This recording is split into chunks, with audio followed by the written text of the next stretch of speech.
भारतातील ऋषीमुनींनी 3-4 हजार वर्षापूर्वी भारतात योग रुजवला. योगगुरू पतंजली यांनी ग्रंथ लिहून योगाचे महत्त्व पटवून दिले.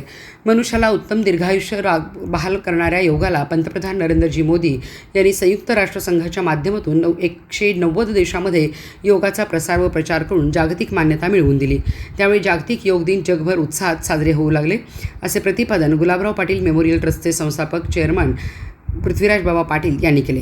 गुलाबराव पाटील मेमोरियल ट्रस्टच्या शैक्षणिक संकुलामध्ये आयोजित आंतरराष्ट्रीय योग दिनानिमित्ताने ते बोलत होते. आज उत्साहात, शिस्तबद्ध वातावरणात आणि आरोग्य जागृतीच्या संदेशासह GPMT संकुलात योगाची प्रात्यक्षिके करून हा योग दिन साजरा करण्यात आला. योग विशारद प्राध्यापक प्रीती जावळे व त्यांच्या सहकाऱ्यांनी योग प्रात्यक्षिके करून घेतली. त्यांचा सत्कार पुष्पगुच्छ देऊन विजया पृथ्वीराज पाटील यांनी केला आणि त्यांचे कौतुक केले. GPMT अंतर्गत कार्यरत सर्व शाळा, कनिष्ठ महाविद्यालय, वरिष्ठ महाविद्यालय तसेच विविध विभागातील विद्यार्थी, शिक्षक, प्राचार्य, मुख्याध्यापक, शिक्षकेतर कर्मचारी आणि संस्थेचे सर्व पदाधिकारी यांनी या योग दिन कार्यक्रमात विविध योगासने, प्राणायाम आणि ध्यानधारणा करून योगाचा प्रत्यक्ष अनुभव घेतला. यावेळी इंटरनॅशनल इंग्लिश स्कूलची इयत्ता 9वीची विद्यार्थिनी तथा आंतरराष्ट्रीय योग स्पर्धेत सुवर्णपदक विजेती कुमारी इशिता संभाजीराव पाटील हिने उपस्थितांना योगासने करून दाखवली.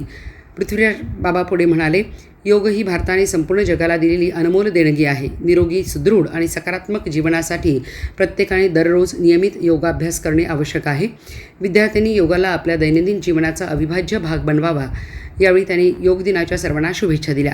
कार्यक्रमाच्या यशस्वी आयोजनासाठी सर्व प्राचार्य, मुख्याध्यापक, शिक्षक व कर्मचाऱ्यांनी विशेष परिश्रम घेतले. या उपक्रमामुळे विद्यार्थ्यांमध्ये आरोग्याविषयी जागरूकता निर्माण झाली असून योगाचे महत्त्व प्रभावीपणे अधोरेखित झाले.